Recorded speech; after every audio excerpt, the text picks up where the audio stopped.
Coba deh kamu ingat-ingat lagi momen ini. Pernah nggak sih pas lagi ngumpul di kantor atau bareng teman-teman, terus tiba-tiba ada yang nyeletuk, wah presentasi kamu tadi keren banget, atau sekedar, baju kamu bagus banget hari ini. Biasanya sih refleksnya langsung merendah ya. Nah, benar.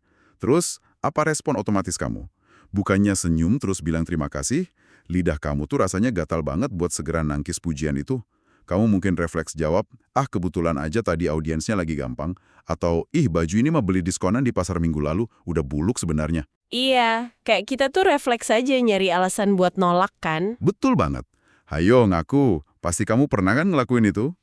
Kita semua kayaknya punya refleks alami buat nolak hal-hal baik yang datang ke kita. Dan itu, fenomena yang sangat umum sih. Yang paling menarik dari kebiasaan ini tuh kita ngelakuinnya nyaris tanpa sadar.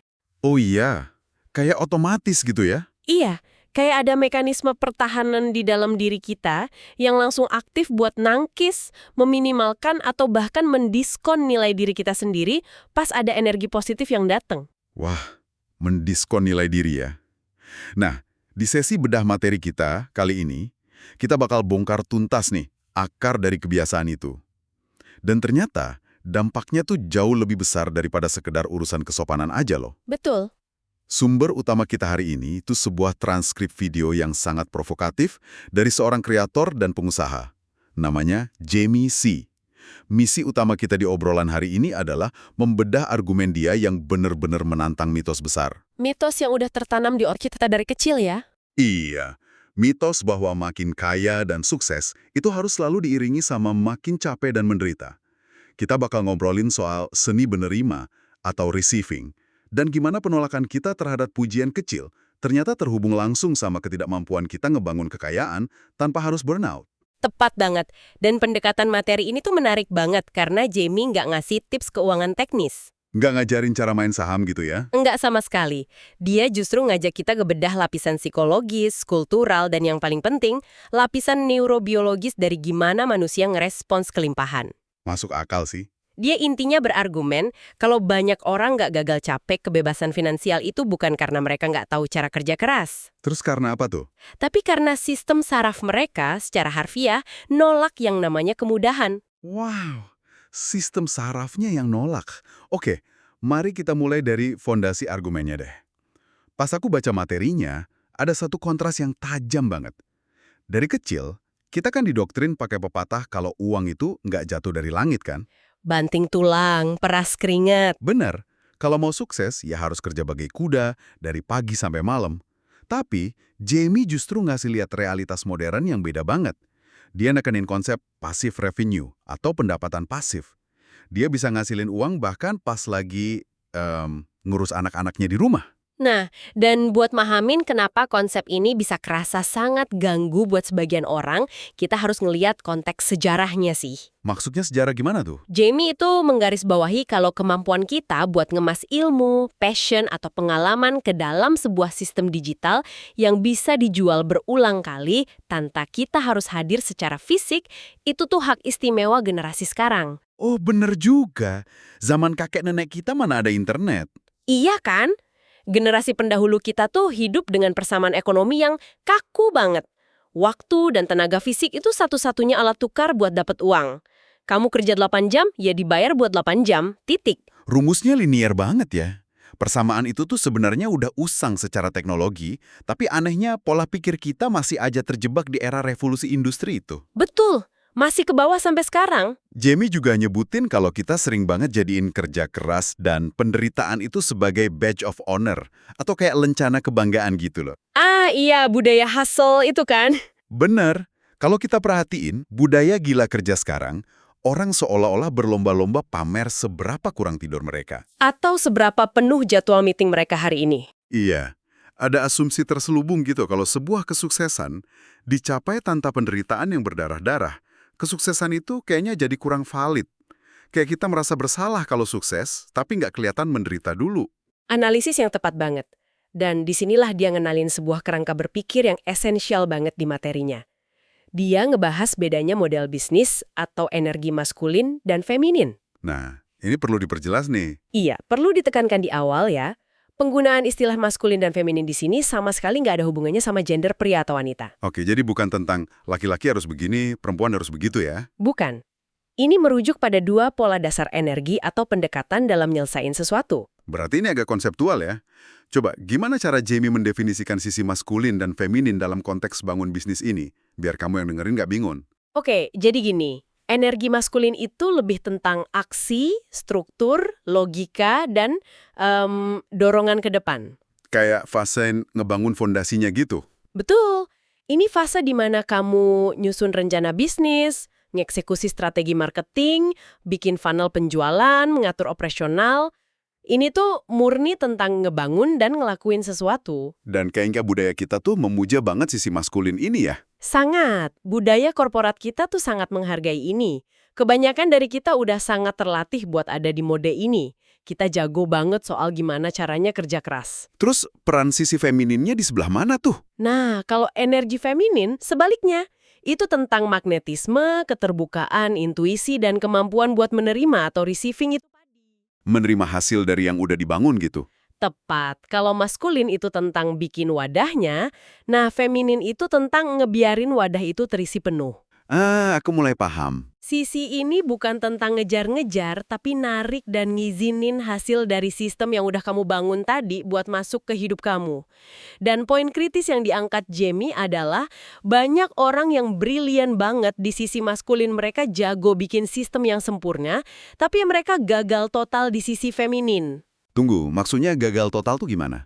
Pas sistem yang mereka bangun mulai otomatis ngasilin uang, dan hidup mereka tiba-tiba jadi lebih gampang, mereka malah panik gitu. Iya, persis gitu.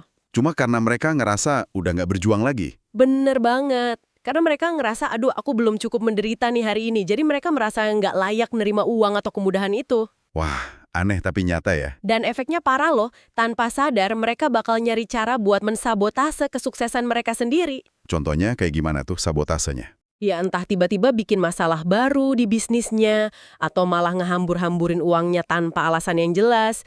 Itu semua dilakuin cuma biar mereka bisa balik lagi ke fase bekerja keras yang kerasa familiar dan tervalidasi oleh orang lain. Ya ampun, masuk akal banget. Jadi hambatannya bukan karena kurang pinter atau kurang modal ya, tapi ketidakmampuan kita menoleransi kemudahan. Betul, kita alergi sama hal yang gampang. Terus, pertanyaannya sekarang gimana kita bisa ngecek diri kita sendiri? Kadang kan kita nggak sadar kalau kita punya masalah dalam hal nerima rejeki ini. Nah, Jamie ngasih sebuah metode diagnosis yang menurutku brilian banget, saking simpelnya. Dia nyebutnya audit pujian. Audit pujian, gimana tuh cara kerjanya? Jamie pakai metafora yang visual banget di sini. Dia bilang kalau secara alami, manusia itu sebenarnya selalu terhubung dengan aliran kelimpahan. Tapi kita sering banget ngebangun tembok penahan secara aktif. Tembok buat nahan rezeki itu masuk. Iya, tapi menariknya Jamie bilang tembok ini bukan tembok beton yang tebel banget, melainkan cuma tembok kardus. Tembok kardus berarti sebenarnya hambatan ini rapuh banget dan murni buatan kita sendiri ya. Bener, tembok ini tuh kebangun dari penolakan-penolakan kecil yang kita lakuin setiap hari. Dan buat ngecek seberapa tebel tembok kardus kamu, Jamie nyaranin kamu buat perhatiin gimana cara kamu ngerespons pujian sederhana. Balik lagi ke contoh baju di awal tadi ya. Betul. Dia cerita sebuah pengalaman pribadinya yang benar-benar nyata soal ini. Jadi suatu hari, di acara piknik keluarga, bisnis online dia tuh lagi di puncak kesuksesan. Oke, lagi sukses-suksesnya nih. Iya, terus beberapa kerabatnya nyamperin dan ngasih pujian yang tulus banget soal betapa hebatnya pencapaian Jamie. Dan bukannya seneng, respons tubuhnya malah kebalikannya kan? Di materinya dia, mendeskripsikan perasaannya saat itu kayak, mengerut seperti kismis. Iya, spesifik banget kan. Deskripsi yang sangat somatik. Alih-alih merasa bangga atau bersuka cita, tubuhnya malah ngasih reaksi fisik berupa rasa canggung yang luar biasa. Nggak nyaman dipuji gitu ya? Dia merasa nggak nyaman jadi pusat perhatian positif. Nggak nyaman nerima validasi. Dan refleks pertamanya adalah pengen ngecilin pencapaiannya itu, supaya orang-orang berhenti muji dia. Dari situlah dia narik kesimpulan yang jadi inti materi ini. Kesimpulan bahwa saluran buat nerima pujian dan saluran buat nerima uang itu ternyata saluran yang sama. Persis, saluran yang sama. Kalau dianalogikan ya, ini tuh ibarat bos kamu di kantor manggil kamu, terus ngasih kado kotak bonus akhir tahun yang dibungkus cantik banget. Udah dikasih di depan mata. Iya, kadonya beneran ada. Tapi bukannya diterima sambil bilang makasih, kamu malah nepis kado itu sampai jatuh, terus kamu injak di depan bos kamu sambil bilang, saya nggak pantas terima ini, bulan ini saya kurang capek kerjanya. Wah, analogi yang ekstrim tapi Ya. bener banget. Kedengerannya konyol banget kan kalau diterapin ke kado atau uang, tapi ternyata itu persis yang kita lakuin secara emosional pas kita nangkis pujian orang pakai alasan merendah. Metafora nepis kado itu pas banget buat ngegambarin mekanisme sabotase diri ini. Kita tuh secara aktif nolak nilai yang udah dikasih ke kita. Tapi tunggu deh, aku pengen nantang konsep ini sedikit. Boleh? Gimana tuh? Terutama kalau kita lihat dari kacamata budaya kita nih. Di budaya timur atau di Indonesia lah, nolak pujian itu seringkali bukan karena kita benci diri sendiri, tapi emang manuver sosial aja. Sopan santun. Menjaga tata krama gitu ya? Iya kan? Kalau ada yang muji terus kita langsung bilang, oh ya makasih saya emang hebat, orang bakal cepet banget ngecap kita sombong. Menjadi humble dengan cara merendahkan diri, itu kan strategi buat aman secara sosial, ngejaga hubungan, dan ngehindarin rasa iri orang lain.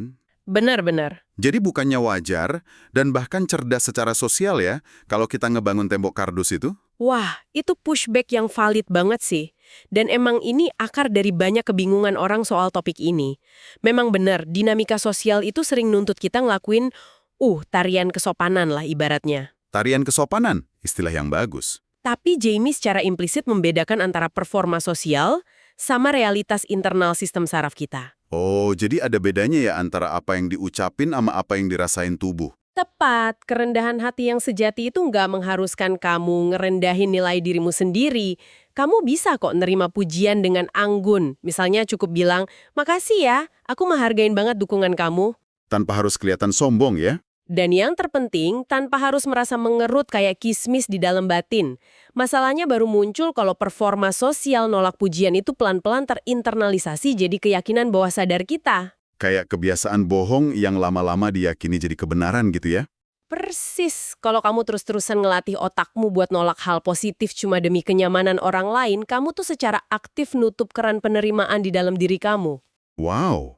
Jamie nekenin banget kalau keran penerimaan itu tunggal. Saluran yang kamu pakai buat nerima rasa syukur, pujian kecil, dan cinta itu saluran biomekanis yang sama persis yang bakal kamu pakai buat nerima kelimpahan finansial. Logis juga. Kamu nggak bisa nutup pintu buat hal kecil, tapi ngarep pintu yang sama bakal kebuka lebar buat rezeki nomplok. Nggak bisa, semuanya terhubung. Oke, argumen tentang saluran yang sama ini masuk akal banget. Tapi yang masih bikin penasaran tuh, reaksi fisik ekstrim yang dialami Jamie. Kenapa tubuhnya sampai mengerut? Nah, ini dia. Kenapa kedamaian atau pas hidup mulai terasa enak, malah terasa mengancam sampai tubuh bereaksi gitu? Disinilah materinya masuk ke sains soal feeling good, yang ternyata menarik banget. Coba kita lihat dari kacamata neurobiologi ya. Boleh. Gimana sainsnya tuh? Buat memahami reaksi ini, kita harus ngerti apa yang terjadi di tubuh orang yang udah bertahun-tahun hidup dalam survival mode atau mode bertahan hidup. Bayangin orang yang tiap hari stres mikirin cara bayar cicilan bulan depan. Yang hidupnya penuh krisis terus. Iya, di kondisi ini, otak mereka khususnya bagian amigdala itu secara konstan mompa hormon stres kayak kortisol dan adrenalin. Berarti tubuh mereka tuh selalu ada di kondisi fight or flight ya, siap tempur tiap saat. Persis, dan seiring berjalannya waktu, sistem saraf ini beradaptasi. Otak mulai bikin kalibrasi ulang. Hormon stres yang tinggi itu udah nggak dianggap sebagai kondisi darurat lagi. Terus dianggap apa dong? Dianggap sebagai baseline atau standar normal yang aman, karena tubuh udah terlalu familiar sama stres itu. Ya ampun, saking seringnya stres sampai dianggap normal. Nah, sekarang bayangin kalau orang ini tiba-tiba dapat passive revenue, masalah keuangannya selesai, nggak ada krisis harian lagi. Coba tebak, apa yang terjadi sama produksi hormon stresnya? Udah pasti hormon stresnya anjlok drastis kan? Soalnya pemicunya udah hilang. Betul, dan penurunan drastis kortisol ini dibaca oleh otak bukan sebagai kedamaian. Loh, terus dibaca sebagai apa? Sebagai sebuah ancaman fatal, otak yang udah kecanduan stres bakal panik dan mikir, tunggu, kok ini sepi banget, nggak ada adrenalin nih, pasti ada predator atau bahaya besar yang lagi ngintai. Wah, gila. Jadi, kedamaian finansial justru memicu respons kecemasan fisik. Merasa bahagia itu secara biologis kerasa kayak sebuah bahaya. Itu penjelasan yang luar biasa masuk akal. Berarti ini tuh dasarnya kayak gejala putus zat alias sakau dari hormon stres ya. Iya, sakau stres. Otak kita mensabotase kesuksesan gara-gara lagi nyari dosis kortisol dari masalah-masalah yang biasa dia konsumsi. Analogi yang pas banget. Ini tuh mirip banget kayak, kalau kamu kelamaan diem di dalam goa yang gelap gulita, mata kamu kan udah adaptasi nih sama gelap. Pupilnya membesar. Terus pas kamu akhirnya berhasil keluar dari goa, kena cahaya matahari yang terang benderang, refleks pertama kamu bukan senyum kegirangan kan? Pasti refleksnya nutup mata. Iya, mata kamu malah sakit, refleks pengen nutup mata rapat-rapat, atau balik lagi ke goa. Cahaya matahari itu secara objektif baik dan hangat, tapi buat sistem saraf mata yang belum siap, cahaya itu kerasa nyakitin banget. Wah, analogi goa dan matahari itu representasi yang sempurna buat ngejelasin neuroplastisitas otak kita yang nolak perubahan positif. Beneran persis rasanya kayak gitu ya. Kalau kita nggak secara sadar melakukan intervensi, insting pertama kita ya lari balik ke goa gelap itu, balik ke hidup yang susah dan penuh drama, karena disitulah sistem saraf ngerasa aman. Logika biologisnya kuat banget sih ini. Kalau akar masalahnya ada di tingkat sistem saraf, berarti cuma modal mindset doang nggak cukup dong. Nggak bakal mempan kalau cuma diucapin. Kita nggak bisa sekedar ngomong ke diri sendiri, ayo jangan takut kaya. Terus gimana solusinya dari Jamie biar kita nggak refleks nutup mata dan mensabotase kesuksesan sendiri? Karena ini masalah biologi tubuh, solusinya juga harus melibatkan tubuh alias somatik. Jamie ngasih 2 langkah konkret yang intinya ngebantu ngelatih ulang sistem saraf kamu pelan-pelan. Oke, langkah pertamanya apa tuh? Langkah pertama, hadapi audit pujian tadi dengan cara beda. Mulai sekarang kalau ada yang muji kamu cuma boleh jawab bilang terima kasih. Udah, tanpa ditambahin alasan merendah gitu. Nggak boleh dikurangin, nggak boleh dibantah, nggak boleh ada embel-embel, tapi ini murah kok. Cukup bilang makasih. Terus rasanya pasti nggak nyaman banget kan di awal? Nah, itu tantangannya. Kamu harus tahan rasa canggung dan gak nyaman di perut kamu itu. Jangan lari dari rasa mengerut itu. Duduk aja diem. Biarin sistem saraf kamu ngerasainnya sampai dia sadar kalau nerima pujian itu ternyata nggak bikin kamu mati. Melatih toleransi ya? Betul. Mengkalibrasi ulang batas aman. Gampang diomongin, tapi butuh disiplin emosi yang lumayan nih. Terus langkah keduanya apa? Langkah kedua ini mungkin kedengarannya klise, tapi Jamie ngematin ini di konteks neurobiologis. Sisihin waktu 5 menit sehari buat nulis daftar rasa syukur. Nulis jurnal gitu? Iya, bisa pagi atau sebelum tidur. Ganti aja waktu yang biasa kamu pakai buat scrolling HP. Tulis hal-hal baik yang ada di hidup kamu saat ini juga. Kenapa harus difokusin ke saat ini? Biasanya kan orang nulis target masa depan, biar termotivasi. Kalau mikirin target masa depan, itu seringkali malah memicu kecemasan soal seberapa jauh kamu dari target itu sekarang. Oh iya benar, malah stres ngerasa belum nyampe-nyampe. Nah, nulis rasa syukur atas momen saat ini itu melatih sistem saraf biar ngerasa aman berada dalam kondisi tenang hari ini. Kamu ngajarin otak kalau, hey, hari ini nggak ada krisis, dan itu hal yang bagus. Memperbesar kapasitas ya ibaratnya. Betul kata Jamie, kamu harus perbesar kapasitas sistem saraf buat menahan kelimpahan kecil. Kalau tubuh kamu aja nolak rasa aman dari misalnya secangkir teh hangat pagi ini, gimana dia bisa nerima rasa aman dari saldo rekening yang melimpah nanti? Masuk akal banget. Kalau buat hal kecil aja udah panik, apalagi dapat yang besar ya. Dan yang bikin bahasan ini makin dalam, Jamie ternyata narik konsep ini buat gambaran yang lebih besar. Nggak cuma buat ego diri sendiri. Maksudnya soal keluarganya itu ya? Iya, di materinya ada cerita yang ngena banget soal anak perempuannya yang baru umur 11 tahun. Betul. Dia mulai ngajarin konsep passive revenue ini ke anaknya sejak dini. Karena dia mau mutus rantai trauma generasinya kan? Dia cerita soal kontras masa lalunya. Orang tuanya dulu nggak kuliah dan cuma tahu satu rute sukses. Kuliah yang benar, terus kerja kantoran jam 9 sampai jam 5. Menukar waktu dengan uang secara harfiah. Parahnya lagi, pas remaja Jamie bilang pengen jadi hairstylist atau penata rambut. Orang tuanya malah bilang, itu bukan kerjaan perempuan pinter. Wah, kalimat yang benar-benar ngebangun tembok kardus pertama di hidup dia ya. Iya banget. Kalimat kayak gitu kan seolah mengunci pilihan hidup orang ke dalam rute penderitaan yang disetujui secara sosial. Orang tuanya mungkin nggak bermaksud jahat sih. Mereka cuma nurunin mekanisme bertahan hidup terbaik yang mereka tahu di zaman itu. Tapi dampaknya panjang.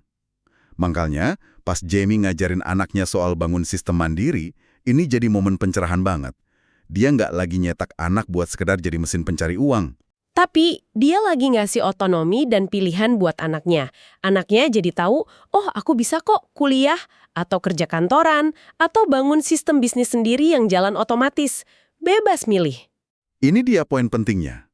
Berarti, nyembuhin mental miskin atau mental susah ini tuh bukan sekedar supaya kita bisa pamer kekayaan. Jelas bukan? Ini soal memutus rantai trauma generasi. Kalau kita nggak benerin sistem saraf kita yang alergi sama kedamaian ini, kita bakal terus mewariskan beban perjuangan dan ketakutan itu ke anak cucu kita. Betul sekali. Itulah makna kelimpahan yang sesungguhnya. Memberikan otonomi penuh buat diri sendiri dan generasi penerus. Supaya mereka bisa milih jalan yang paling selaras, tanpa harus nanggung kecemasan kronis dari generasi sebelumnya. Keren banget. Ngasih garis start berupa kedamaian, bukan kepanikan. Tepat. Wah, obrolan hari ini padat banget isinya. Jadi buat kamu yang dengerin, kunci buat level up kehidupan dan rezeki kamu ternyata bukan cuma dengan memeras keringat lebih banyak, tapi dengan membuka keran penerimaan di dalam tubuh kamu. Dimulai dari hal-hal kecil aja dulu. Betul. Berhenti merendahkan diri pas dipuji, mulai tenangin sistem saraf pakai rasa syukur, dan belajar nerima kemudahan yang udah ada di depan mata. Meruntuhkan tembok kardus pelan-pelan. Nah, sebelum kita tutup sesi bedah materi ini, ada satu PR kecil nih buat kamu. Praktis dan ringan kok. Hari ini atau besok, kalau ada teman atau atasan yang bilang kerjaan kamu bagus atau baju kamu keren, Tahan lidah kamu. iya, gigit lidah kalau perlu. Cukup tatap mata mereka, senyum, terus bilang, makasih ya, udah. Rasain aja sensasi canggungnya berlalu gitu aja. Dan sebagai pemikiran provokatif buat direnungkan nanti malam nih, Boleh apa tuh? kalau ternyata kapasitas kamu buat nerima kekayaan berbanding lurus sama kapasitas kamu nerima pujian kecil, Coba deh pikirin. Hal-hal baik sebesar apa lagi yang selama ini tanpa sadar udah kamu usir dari hidupmu? cuma gara-gara ngerasa belum cukup menderita ya. Mungkin nggak cuma uang loh. Hubungan asmara yang sehat, teman yang baik, peluang karir. Yang kamu tolak cuma karena rasanya terlalu damai dan kurang drama. Aduh, itu pertanyaan yang bakal bikin overthinking sih malam ini. Tapi penting banget buat direnungin. Oke, mari kita belajar menerima tanpa menyabotase diri sendiri. Terima kasih banyak udah nemenin diskusi seru ini dan sampai jumpa di penjelajahan topik berikutnya.